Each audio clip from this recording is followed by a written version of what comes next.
نحمده ونصلي على رسوله الكريم اما بعد فاعوذ بالله من الشيطان الرجيم بسم الله الرحمن الرحيم رب اشرح لي صدري ويسر لي امري واحلل عقدة من لساني يفقهوا قولي. صفحہ نمبر 177 177 قومے کا بیان. قومہ کا لفظ جو ہے یہ قیام سے نکلا ہے، کھڑے ہونا. رکوع سے سر اٹھاتے ہوئے رفع الیدین کرتے ہوئے سیدھے کھڑے ہو جائیں. اگر آپ امام یا منفرد ہیں تو رکوع سے قومہ میں جاتے وقت یہ پڑھیں سمع اللہ لمن حمدہ.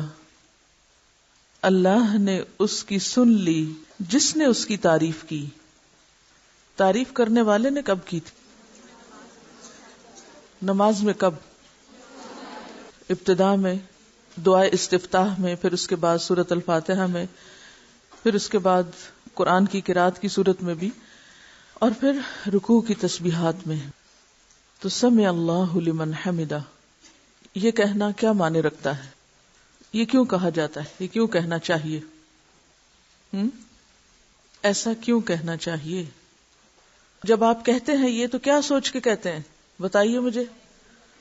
کیا سوچ کے کرنا چاہیے؟ کیا سوچ کے کہنا چاہیے؟ کیا احساس اس وقت ہونا چاہیے؟ اصل میں یہ یقین ہونا چاہیے کہ جو کچھ میں بول رہا ہوں، جو کچھ میں کہہ رہا ہوں، جو حمد و ثنا میں کر رہا ہوں، وہ میرا رب سن رہا ہے. سمع اللہ لمن حمدہ. اگر آپ کے اندر اس وقت یہ احساس اور شعور ہوگا تو حمد و ثنا میں دل بھی کتنا لگے گا، ذکر اور شوق سے آپ کریں گے. اور اگر مقتدی ہیں تو یہ کہیں، یعنی امام جب سمع اللہ لمن حمدہ کہہ چکے تو پیچھے والوں کو کیا کہنا چاہیے؟ ربنا ولک الحمد. اور ایک روایت میں یہ بھی آتا ہے کہ حمدن کثیرا طیبا مبارکا فیہ. کیا معنی ہے اس کا؟ اے ہمارے رب تیرے ہی واسطے تعریف ہے. اور اگر مقتدی ہیں تو یہ کہیں ربنا ولک الحمد حمدا کثیرا طیبا مبارکا فیہ. اے ہمارے رب تیرے ہی واسطے تعریف ہے، بہت زیادہ تعریف، پاکیزہ اور بابرکت تعریف. حضرت رفاعہ بن رافع رضی اللہ عنہ روایت کرتے ہیں کہ ہم رسول اللہ صلی اللہ علیہ وسلم کے پیچھے نماز پڑھ رہے تھے. جب آپ نے رکوع سے سر اٹھایا تو فرمایا سمع اللہ لمن حمدہ. پس ایک مقتدی نے کہا ربنا ولک الحمد حمدا کثیرا طیبا مبارکا فیہ. پھر جب آپ صلی اللہ علیہ وسلم نماز سے فارغ ہوئے تو فرمایا بولنے والا کون تھا؟ یعنی کس نے یہ کلمات پڑھے؟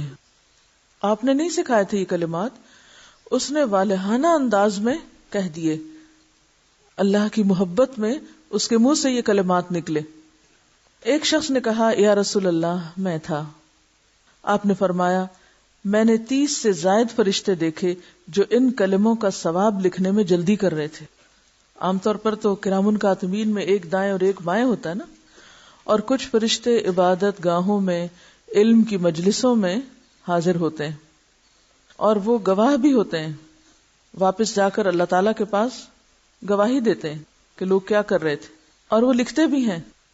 تو اب آپ دیکھیے کہ ذکر کی یہ قسم جو ایک والہانہ انداز میں ہو، اللہ کی یہ تعریف جو بے اختیار دل کی گہرائیوں سے نکلی ہو اور اتنے خوبصورت الفاظ میں ڈھل گئی ہو، وہ اللہ تعالیٰ کو کتنی پیاری ہوگی اور اس کے فرشتوں کے نزدیک وہ کتنی اہم ہے. لہذا انہوں نے اس کو فوراً اٹھانے کی، لکھنے کی کوشش کی. آپ صلی اللہ علیہ وسلم کو تو فرشتے دکھائے جاتے تھے نا، آپ اللہ کے پیغمبر تھے، اور آپ نے وہ چیزیں دیکھ کر یقین کے ساتھ آگے لوگوں کو بتائیں.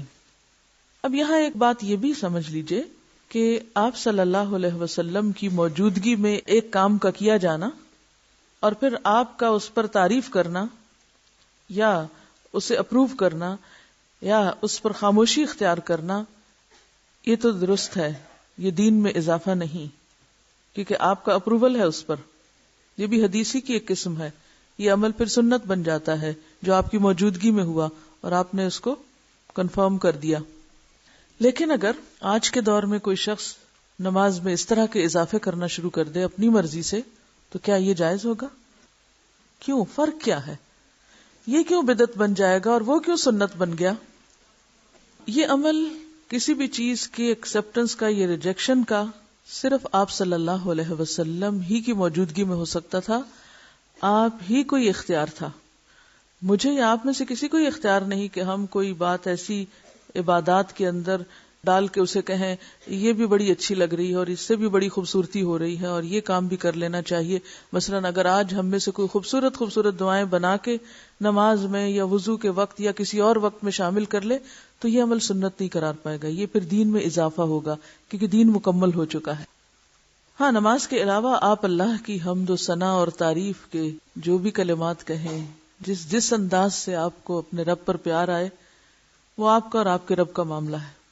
کیونکہ ذکر کی ایک قسم تو وہ ہے جو ہمیں ایک خاص انداز میں سکھا دی گئی، یا تو آپ صلی اللہ علیہ وسلم نے خود اس کو کیا، آپ کو پڑھتے ہوئے، آپ کو کرتے ہوئے لوگوں نے دیکھا، یا پھر یہ کہ آپ کی موجودگی میں ہوا اور آپ نے اس کو پسند فرمایا.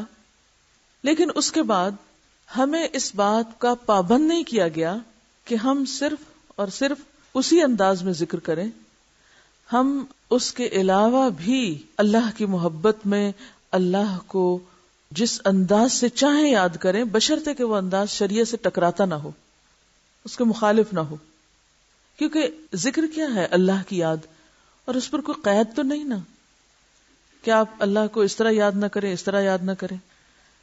قرآن پاک میں ایک آیت ہے، ان فی خلق السماوات والارض واختلاف اللیل والنہار لآیات لأولی الالباب الذین یذکرون اللہ قیاما وقعودا وعلی جنوبہم ویتفکرون فی خلق السماوات والارض ربنا ما خلقت هذا باطلا سبحانک فقنا عذاب النار. اس آیت میں ذکر اور فکر دونوں ساتھ ساتھ شامل ہیں. تو اس سے پتہ یہ چلتا ہے کہ ذکر فکر کے بعد پیدا ہوتا ہے، یعنی غور و فکر سے ذکر آتا ہے. جو شخص جتنا زیادہ اللہ کی مخلوقات میں غور و فکر کرے گا، کیونکہ یہ جتنی بھی چیزیں آپ کو نظر آتی ہیں نا، آپ باہر نکل جائیے، آسمان، ستارے، پھول، پھل، پتے، جو کچھ بھی اللہ کی قدرت میں سے ہے، یہ سب کیا ہے؟ عالم ہے نا. عالم کس کو کہتے ہیں؟ جہان کو. عالم کا لفظ بھی علم سے ہے، عین لام میم، ما یعلم بہ، جس سے کوئی چیز جانی جائے. تو یہ ساری نشانیاں کس کی پہچان کے لیے ہیں؟ اللہ کی. تو ان میں سے جس چیز کی طرف بھی آپ توجہ کریں گے، حتیٰ کہ سوکھے پتوں کی طرف بھی آپ توجہ کریں گے، تو دل میں کس کی یاد آئے گی؟ تو پھر آپ ذکر صرف مسجد میں جا کے کیا کریں گے یا صرف اندھیرے کمرے میں کریں گے؟ نہیں، کہاں کریں گے؟ اور ہر حالت میں. نبی صلی اللہ علیہ وسلم کے بارے میں آتا ہے، کان یذکر اللہ فی کل احیانہ، آپ ہر وقت اللہ کو یاد کرتے رہتے تھے. اور اس آیت میں بھی کیا آتا ہے؟ بے شک آسمان و زمین کی پیدائش میں، رات اور دن کے اختلاف میں عقل والوں کے لیے نشانیاں ہیں. کون ہیں عقل والے؟ الذین یذکرون اللہ، جو اللہ کو یاد کرتے رہتے ہیں، اللہ کا ذکر کرتے رہتے ہیں. کیسے؟ قیاماً، کھڑے ہو کر بھی، وقعوداً، اور بیٹھ کر بھی، وعلی جنوبہم، اور لیٹ کر بھی. اور آیت ختم نہیں ہوئی، ویتفکرون، ابتدا کہاں سے؟ خلق السماوات والارض سے، بیچ میں ذکر اور بعد میں پھر ویتفکرون فی خلق السماوات والارض، اور وہ آسمان و زمین کی تخلیق میں غور و فکر کرتے رہتے ہیں، ان کے بارے میں سوچتے رہتے ہیں. اور کس نتیجے پہ پہنچتے ہیں؟ ربنا ما خلقت ھذا باطلا، یا رب تو نے یہ سب کچھ بیکار نہیں پیدا کیا. اور پھر فوراً ان کے منہ سے کیا نکلتا ہے؟ سبحانک، سبحانک، تیری ہی تعریف، تو بے عیب، فقنا عذاب النار. پھر دل کی گہرائیوں سے نکلتا ہے، تو ہمیں آگ کے عذاب سے بچا. یہ عمل کسی مسجد میں نہیں ہو رہا، یہ عمل نماز ہی میں نہیں ہو رہا، بلکہ یہ ہر جگہ ہو رہا ہے. انسان یا تو اللہ کی زمین پر ہے، یا اللہ کی فضا میں سانس لے رہا ہے، یا پھر اس کا رزق کھا رہا ہے. تو ہر جگہ اس کو دیکھ رہا ہے نا، ہر جگہ اس کی نشانیوں پر غور کر رہا ہے. تو پھر یہ کیسے ہو سکتا ہے کہ ہر جگہ اس کو وہ یاد نہ آئے؟ آپ انسانوں کو کس طرح یاد کرتے ہیں؟ ان کی نشانیوں سے. بچے بڑے ہو جاتے ہیں نا، ان کی شادیاں کر دیتے ہیں یا پھر وہ فوت ہو جاتے ہیں، تو مائیں انہیں کیسے یاد کرتی ہیں اور کیا یاد کر کر کے روتی رہتی ہیں؟ یہ اس کا قمیص ہے، اور یہ اس کا کپڑا ہے، اور یہ اس کی چادر ہے، اور یہ اس کا بستر ہے، اور یہ اس کا فلاں ہے اور فلاں. اس کی چیزوں کو دیکھ دیکھ کے روتی ہیں اور یاد کرتی ہیں. یہ اس کی چیز ہے، کیونکہ ماں کے لیے بچہ سب سے زیادہ محبوب چیز ہوتی ہے نا، جس میں اس کا دل ہوتا ہے، کیونکہ اس کے جسم کا حصہ ہوتا ہے. اس جیسی محبت کسی اور سے نہیں ہو پاتی. اور پھر آپ نے یہ بھی دیکھا ہوگا کہ آپ میں سے وہ مائیں جو بچوں کو بیاہ چکی ہیں، میں اس کیفیت سے گزری ہوں. میں اپنی بیٹیوں کی کوئی اتنی پرانی چھوٹی سی چیز بھی کسی پرتاؤ میں دیکھ لوں تو ایک دم میرے دل میں ایک تکلیف سی اٹھتی ہے. ہاں یہ پینسل کیس، ہاں یہ کتاب، یہاں لکھا تھا، یہ کیا تھا. ایسے صرف دیکھنے کی دیر ہوتی ہے، دل کی ایک عجیب سی حالت ہو جاتی ہے چھوٹی چھوٹی نشانیاں دیکھ کر. تو کسی کی بھی محبت میں اضافہ کس سے ہوتا ہے؟ اس کی نشانیوں سے، اس کی تحریروں سے، اس کی چیزوں سے. تو رب کی یہ ساری کائنات جس کو نظر آتی ہے اور جو آنکھیں کھول کے جیے، یہ کیسے ہو سکتا ہے پھر وہ اس کی یاد کے بغیر جی سکے؟ یہ ہو ہی نہیں سکتا. ایک حدیث میں آتا ہے کہ قیامت کے دن ایک آواز دینے والا آواز دے گا، عقل والے لوگ کہاں ہیں؟ عقل والے کہاں ہیں؟ لوگ پوچھیں گے کہ عقل والے کون ہیں؟ جواب دیا جائے گا، وہ لوگ جو اللہ کو کھڑے، بیٹھے اور لیٹے یاد کرتے تھے، اور آسمان و زمین کی تخلیق میں غور کرتے تھے، اور کہہ اٹھتے تھے، خدایا تو نے ان کو بیکار نہیں بنایا، تو پاک ہے، بس ہم کو جہنم کے عذاب سے بچا لے. یہ ہیں عقل والے، جن کا ذکر ان کے اندر فکر پیدا کرتا ہے کہ یا رب آخرت کے عذاب سے بچا لے. یعنی وہ سارے غور و فکر کے نتیجے میں اللہ کی عظمت اور ہیبت کے قائل ہوتے ہیں، فوراً ان کو اپنی آخرت اور انجام کی فکر ہونے لگتی. حضرت ابو ہریرہ رسول اللہ صلی اللہ علیہ وسلم سے روایت کرتے ہیں، ایک شخص چھت پہ لیٹا ہوا تھا، آسمان اور ستاروں کو دیکھ رہا تھا. دیکھتے دیکھتے اس کے دل پر اللہ کی ایسی ہیبت آئی، ایسا عظمت کا احساس ہوا کہ بولا، خدا کی قسم مجھے یقین ہے کہ تمہارا پیدا کرنے والا کوئی ہے، تم خود نہیں بنے. یعنی ستاروں کو دیکھ کے وہ کہتا ہے، اے اللہ تو مجھے بخش دے، تو جو بھی ہے تو مجھے بخش دے. اسے کوئی پتہ نہیں کہ پیغمبر کون ہے، کتاب کیا ہے، کچھ نہیں. وہ صرف نشانیوں کو دیکھ کر اپنے رب کو پہچان رہا ہے. کیونکہ جو واقعی اللہ کی عظمت اور ہیبت اور قدرت اور کمال کو جان لیتا ہے نا، تو اس کے دل میں پہلا خیال یہ ہے کہ اللہ پھر تو مجھے بخش دے، مجھے معاف کر دینا، میں بہت چھوٹی چیز ہوں، بہت گناہ گار ہوں. جب کوئی اللہ کی قدرتوں کو دیکھتا ہے تو اس کو اپنی کوتاہیاں یاد آتی ہیں نا، اپنا آپ حقیر نظر آتا ہے.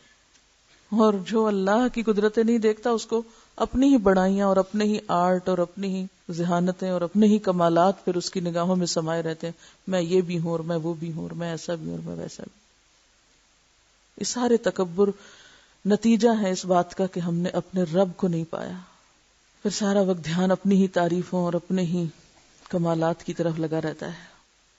تو اس میں ایک اور بات یہ بھی پتہ چلتی ہے کہ تنہائی میں یاد کرنا رب کو، اور اپنے انداز میں یاد کرنا اور واقعی یاد کرنا، کسی رٹے رٹائے جملے کی شکل میں نہیں یا کسی بنے بنائے سانچے کے طریقے پر نہیں، بلکہ حقیقی معنوں میں رب کو یاد کرنا. اسی لیے ایک حدیث میں آتا ہے کہ جو شخص تنہائی میں اللہ کو یاد کرے وہ ایسا ہے جیسے اکیلا کفار کے مقابلے میں چل دیا ہو. جو شخص تنہائی میں رب کو یاد کرے وہ ایسا ہے جیسے اکیلے ہی یعنی دشمنوں سے لڑنے کے لیے چل پڑا ہو. یعنی اس کا مقام اجر و ثواب کے اعتبار سے اتنا بڑا ہے. ایک اور حدیث میں آتا ہے 7 آدمی وہ ہیں جن کو اللہ تعالی قیامت کے دن اپنے عرش کے سائے میں جگہ دے گا، جس دن اس کے سائے کے سوا کوئی سایہ نہ ہوگا، کوئی سایہ نہ ہوگا. اور ان میں سے ایک شخص کون ہوگا؟ جو تنہائی میں اللہ کو یاد کرے اور اس کی آنکھوں سے آنسو بہ پڑے. کوئی نہیں ہے اس کے پاس، اکیلا ہے. وہ اپنے رب کو اس طرح پہچانتا ہے، اپنے رب سے اتنا قریب محسوس کرتا ہے کہ اپنی کوتاہیوں پہ نظر پڑتے ہی رو پڑتا ہے، یا اللہ میں گناہگار ہوں، پاک تو صرف تو ہے، ہر عیب اور ہر خطا اور ہر کمزوری سے پاک صرف تیری ذات ہے، مجھ میں تو بہت غلطیاں ہیں، تو مجھے معاف کر دے. اسی لیے ایک اور حدیث میں آتا ہے، حضرت عائشہ رضی اللہ تعالی عنہا فرماتی ہیں نبی صلی اللہ علیہ وسلم نے فرمایا اللہ کی وہ مخفی یاد جس کو فرشتے بھی نہ سن سکیں، یعنی اتنی گہرائی میں اللہ کی یاد اور اللہ کی طلب کہ جس کو فرشتے بھی نہ سن سکیں، اس کا ثواب 70 درجہ زیادہ ہے. ٹھیک ہے زبان سے بھی ذکر کرنا چاہیے، بلند آواز سے بھی کرنا چاہیے، لیکن تنہائی میں جب کوئی نہ ہو، صرف آپ ہوں اور آپ کا رب ہو، اور واقعی پھر دل کے پورے تاثر کے ساتھ یاد کر کے روئیں، وہ چیز ہر ریاکاری سے پاک ہوتی ہے، ہر دکھاوے سے. کیونکہ اس میں آپ دیکھیں آپ اتنے قریب ہیں نا، آپ دل ہی دل میں سرگوشیاں کر رہے ہیں اپنے رب سے. عموماً آپ نے دیکھا ہوگا بچہ دوڑا آتا ہے آ کے ماں کے کان میں بات کرتا ہے، بہن بھائیوں کو بھی نہیں بتانا چاہتا، باپ کو بھی نہیں بتانا چاہتا. کبھی آپ نے دیکھا ہوگا چھوٹے بچوں کو صرف ماں کے کان میں. اب بھی کبھی میری بیٹے سے چھوٹے سے بات ہو نا تو وہ فون پر بھی سرگوشی شروع کر دیتا ہے. مجھے اتنا پیار آتا ہے نا کہ کچھ چیزیں ہوتی ہیں وہ صرف ماں سے شیئر کی جاتی ہیں. تو اللہ تو 70 ماؤں سے بڑھ کے پیار کرنے والا ہے، ہم کیوں نہیں اس سے سرگوشیاں کرتے؟ کیونکہ سرگوشی انسان کس سے کرتا ہے؟ جس سے سب سے زیادہ محبت ہوتی. تو دل چاہتا ہے انسان اس کے کان میں آہستہ آہستہ باتیں کرے جو کسی کو پتہ نہ چلے. تو جنہیں اللہ سے شدید محبت ہوتی ہے وہ اللہ سے بھی اسی طرح چپکے چپکے دل میں بھی پکارتے ہیں اس کو اور سرگوشیاں کرتے رہتے ہیں. اور پھر جب وہ ڈوبتے ہیں اندر تو واقعی ان کے منہ سے ایسے کلمات والہانہ انداز میں نکل جاتے ہیں کہ جس میں اللہ کی بے پناہ حمد ہو. عبادہ بن صامت نے آپ سے روایت کیا ہے رسول اللہ صلی اللہ علیہ وسلم سے کہ بہترین ذکر خاموش ذکر ہے، یعنی جس میں اللہ کی یاد ہے اور غور و فکر بھی اللہ کی تخلیق پر ہو رہا ہے. اور بہترین رزق وہ ہے جو کافی ہو، کفایت کرے. ایک حدیث کے مطابق آپ نے فرمایا اللہ کو ذکر خامل سے یاد کیا کرو. پوچھا کہ ذکر خامل کیا ہے؟ فرمایا مخفی یاد، ایسی یاد جو سب سے چھپی ہوئی ہے. اور اسی کے بارے میں فرمایا جو ایسا کرے گا اس کے گناہ معاف ہو جائیں گے، خواہ وہ سمندر کی جھاگ برابر ہی کیوں نہ ہو. تو یہ جو صحابی کے منہ سے الفاظ نکلے تھے یہ کوئی معمولی الفاظ نہیں تھے، انتہائی محبت بھرے اور اللہ کی شدید محبت میں ڈوبے ہوئے الفاظ ہیں. ربنا ولک الحمد حمدا کثیرا طیبا مبارکا فیہ، یعنی جیسے بس نہیں چلتا کہ اور کیا کیا کہہ ڈالے. اسی لیے اللہ تعالیٰ نے 30 فرشتے مقرر کیے کہ تم اٹھاؤ اس کے ثواب کو، تم لکھو اس کو. حضرت عبداللہ بن ابی اوفا رضی اللہ عنہ روایت کرتے ہیں کہ جب رسول اللہ صلی اللہ علیہ وسلم رکوع سے اٹھتے تو قوم میں یہ دعا پڑھتے تھے سمع اللہ لمن حمدا اللہم ربنا لک الحمد ملء السماوات وملء الارض وملء ما شئت من شیء بعد. اللہ نے سن لی اس بندے کی بات جس نے اس کی تعریف کی. اے ہمارے اللہ، اے ہمارے رب، تیرے ہی لیے ساری تعریف ہے، آسمان و زمین اور ہر اس چیز کے بھراؤ کے برابر جو تو چاہے. یعنی میں تیری تعریف کر رہا ہوں اتنی جس سے آسمان بھر جائیں، جس سے زمین بھر جائے، اور پھر اس کے بعد جو بھی چیز تو چاہے بھر جائے، کیونکہ میں تو پتہ نہیں اس کے بعد اور کیا. ہم تو آسمان و زمین ہی کو جانتے ہیں نا، بس یہی نام آتے ہیں، ہمیں کیا پتہ ان آسمانوں کے پیچھے کیا ہے. اور آپ نے بہت سی چیزیں ایسی پڑھی ہوگی کہ آج کے دور میں بھی جو لوگ کائنات کا مشاہدہ کرتے چلے جا رہے ہیں ان میں سے بعض نے تو بالکل گھٹنے ٹیک دیے کہ ہم جتنا آگے جا رہے ہیں ہماری جہالت میں اتنا اضافہ ہو رہا ہے. تو اسی لیے آپ صلی اللہ علیہ وسلم کس طرح اللہ کی تعریف کرتے تھے، وَمِلْءَ مَا شِئْتَ مِنْ شَيْءٍ بَعْدُ، کہ اللہ اس کے بعد اپنی تعریف سے تو جس چیز کو چاہے بھر دے، وہ تیرے علم میں ہے کہ وہ کیا کچھ ہے. حضرت ابو سعید خدری رضی اللہ عنہ فرماتے ہیں کہ رسول اللہ صلی اللہ علیہ وسلم جب اپنا سر رکوع سے اٹھاتے تو یہ دعا پڑھتے تھے ربنا لک الحمد ملء السماوات والارض وملء ما شئت من شيء بعد اهل الثناء والمجد احق ما قال العبد وكلنا لك عبد اللهم لا مانع لما اعطيت ولا معطی لما منعت ولا ينفع ذا الجد منك الجد. اے ہمارے پروردگار، ہر قسم کی تعریف صرف تیرے لیے ہے، آسمانوں اور زمین اور ہر اس چیز کے بھراؤ کے برابر، یعنی ہر وہ چیز بھر جائے جو تو چاہے، اور بندے نے جو تیری تعریف اور بزرگی کی وہ تیرے لائق ہے، وہ تجھے زیبا ہے. ہم سب تیرے ہی بندے ہیں. اے اللہ، کوئی روکنے والا نہیں اس چیز کو جو تو نے دی، اور کوئی دینے والا نہیں اس چیز کو جو تو نے روک دی، اور دولت مند کو دولت مندی تیرے عذاب سے نہیں بچا سکتی. کسی کی دولت اور دنیا کی نعمتیں اسے اللہ کے عذاب سے نہیں بچا سکتی. اللہ کو کسی کی دولت کی کوئی پرواہ نہیں. کس قدر خوبصورت الفاظ ہیں تعریف کے یہ، لیکن ہم اپنی لا علمی کی وجہ سے ان سے محروم ہیں. مجھے بھی تھوڑا ہی عرصہ پہلے، 2 سال پہلے رمضان گزارنے کا اتفاق ہوا حرم میں. تو جو رات کے پچھلے پہر کی نماز ہوتی تھی اس میں دیکھتی تھی کہ رکوع پہ جاتے ہیں تو اٹھنے کا نام نہیں لیتے، سجدے میں جاتے ہیں تو دم گھٹنے لگتا، جان نکلنے لگتی، وہ سجدے سے سر نہ اٹھاتے. قومے میں کھڑے ہوتے تو دوبارہ لگتا بھول گئے ہیں نیچے جانا. تو میں کہتی تھی اتنا کیا پڑھتے ہیں. اس کے بعد مجھے تجسس ہوا اور یہ دعائیں پھر میں نے یاد کی. زندگی ایسے ہی گزر گئی، توجہ ہی نہیں کی اس طرف. ٹھیک ہے فرض نمازوں میں یہ سب کچھ، اور خصوصاً جب لوگوں کو نماز پڑھائی جا رہی ہو اس وقت یہ سب کچھ نہیں ہو سکتا، اور نہ کرنا بھی چاہیے، کیونکہ یہ تو تنہائی میں نفل نماز میں اللہ کے ساتھ الگ ہو کر یا آخری رات کی نماز میں یہ راز و نیاز ہو سکتے ہیں. کہ لوگوں کو تو طویل نماز پڑھانے سے منع کیا گیا نا، لیکن خود تو کبھی کسی وقت کرنا ہی چاہیے.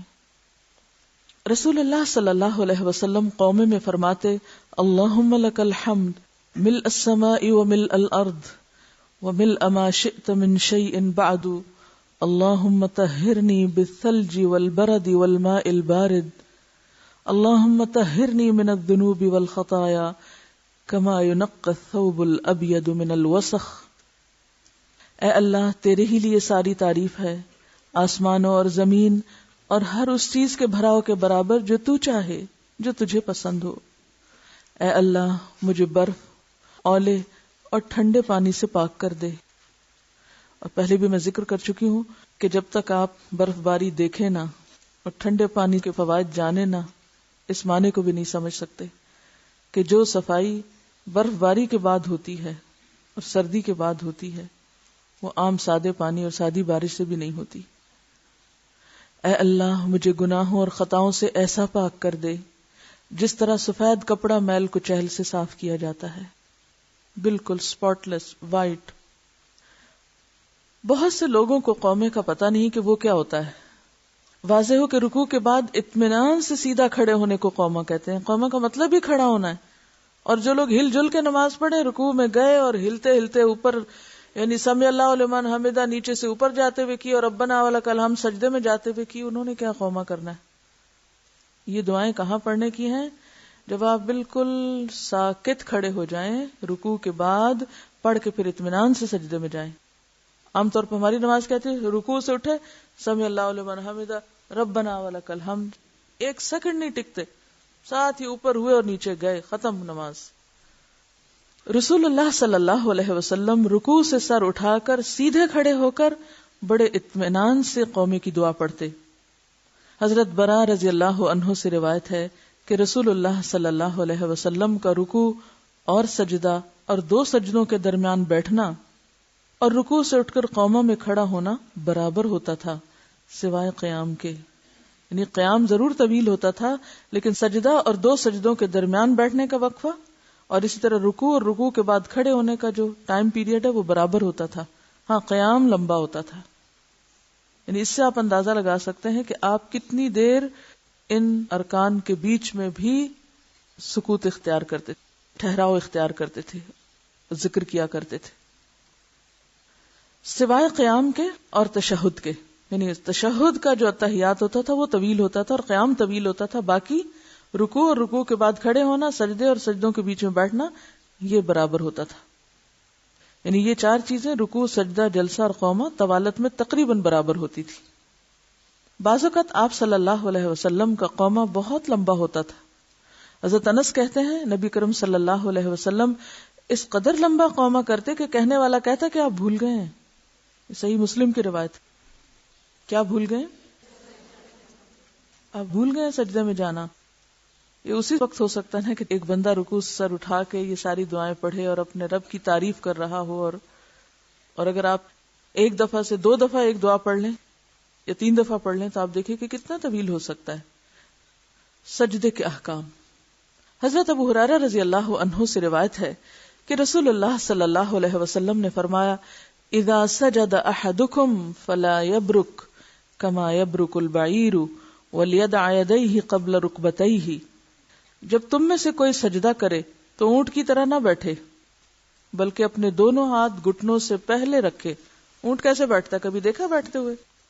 ایک خاص سٹائل سے نیچے آتا ہے نا، پہلے گھٹنے رکھتا ہے، پھر پیچھے ہوتا ہے، پھر اس کے بعد آگے کو دوبارہ ہوتا ہے. سجدے میں گھٹنے پہلے رکھنے والی وائل بن حجر کی روایت کو ابو داؤد نے اور امام دارقطنی، بیہقی اور حافظ ابن حجر نے ضعیف کہا ہے، جبکہ حضرت ابو ہریرہ کی ہاتھ پہلے رکھنے والی روایت صحیح ہے. یعنی آپ جب رکوع کے بعد نیچے جائیں تو پہلے ہاتھ اور پھر گھٹنے ٹیکیں. حضرت ابن عمر کی درج ذیل حدیث اس پر شاہد ہے. شاہد کا کیا مطلب ہے؟ یعنی سپورٹ ہے، گواہ. گواہ تو لفظی معنی یعنی کہ مزید اس کو سپورٹ کر رہی. نافع رحمہ اللہ روایت کرتے ہیں کہ ابن عمر اپنے ہاتھ گھٹنوں سے پہلے رکھتے اور فرماتے کہ رسول اللہ صلی اللہ علیہ وسلم ایسا ہی کرتے تھے. گھٹنوں سے پہلے ہاتھ رکھنے کو امام اوزاعی، مالک، احمد بن حنبل اور شیخ احمد شاکر وغیرہ نے اختیار کیا ہے. ابن ابی داؤد نے بھی کہا کہ میرا رجحان حدیث ابن عمر کی طرف ہے کیونکہ اس کے بارے میں صحابہ اور تابعین سے بہت سی روایات ہیں. یعنی تینوں ائمہ جو ہیں بڑے، مالک اور احمد بن حنبل اور اس کے علاوہ ابن ابی داؤد وغیرہ نے، اور بہت سے صحابہ اور تابعین کا رجحان بھی اسی طرف ہے.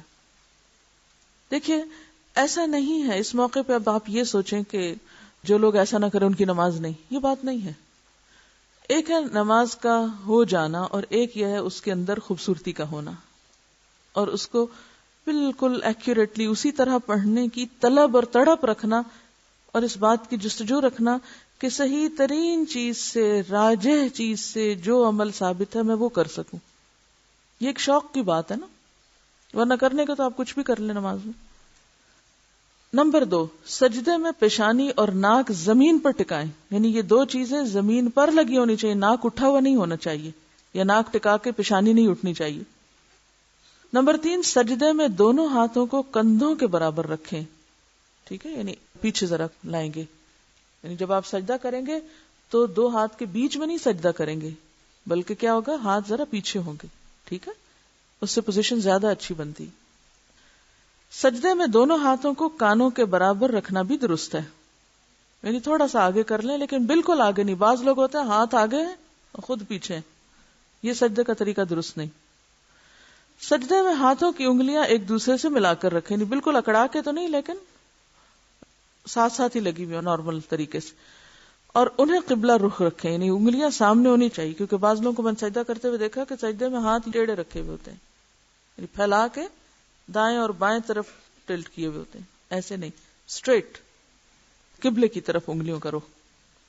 سجدے میں دونوں ہتھیلیاں یہ ہاتھ پامز، دونوں گھٹنے نیز خوب زمین پہ ٹکائیں. یعنی جم کے سجدہ کریں. یعنی ان پہ بوجھ آنا چاہیے. مراد یہ بوجھ کہاں آنا چاہیے؟ ایک تو پیشانی پہ، پھر ہاتھوں پہ اور پھر گھٹنوں پہ. باقی کہ ناک اور پاؤں کی انگلیاں وغیرہ تمہیں ٹچ کریں گی، ان پہ بوجھ نہیں آ سکتا.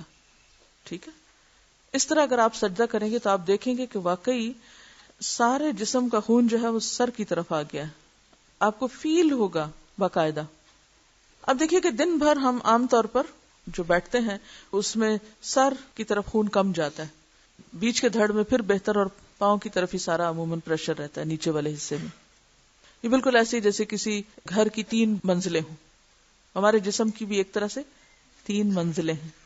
تو عموماً جب آپ پمپ لگاتے ہیں یا پانی کا انتظام کرتے ہیں تو کیا ہوتا ہے، نیچے والے فلور پہ زیادہ پریشر ہوتا ہے، سیکنڈ پہ کم اور تھرڈ پہ اور کم ہو جاتا ہے پریشر. تو ہمارا جو ہارٹ ہے وہ بھی جب بلڈ پمپ کرتا ہے تو ہمارے سر کی طرف عموماً کم خون جاتا ہے۔ جب آپ ٹکا کے سجدہ کرتے ہیں اس پوزیشن پر تو اس سے کیا ہوتا ہے؟ سارا خون سر کی طرف آ جاتا ہے، اور اگر آپ کا سجدہ کچھ طویل بھی ہو جائے تو اس سے کیا فائدہ ہوتا ہے کہ وہ جو باریک نسیں ہیں نا دماغ کی اور سر کی، وہاں تک خون جاتا ہے پھر، اور خوب جا کے اس کو سیراب کرتا ہے، بال بال کو سیراب کرتا ہے۔ لہذا چہرے کی جھریاں، بالوں کے مسائل، دماغ کی کمزوری، حافظے کی خرابی، ان سب چیزوں کا علاج ہو جاتا ہے اس میں، جب پورا خون دماغ کو جاتا ہے۔ ایک امریکی ڈاکٹر نے کہا تھا میرا دل چاہتا ہے کہ سارے ملک میں مسلمانوں جیسی نماز لاگو کر دوں، لازم کر دوں۔ کسی نے پوچھا کیوں؟ اس نے کہا کہ دن میں 5 دفعہ اس طرح سر کو زمین پہ ٹکانا جو ہے یہ بہترین ایکسرسائز ہے۔ ہماری نمازیں ہمیں صحیح فائدہ کیوں نہیں دیتی؟ کیونکہ طریقہ بھی درست نہیں ہوتا۔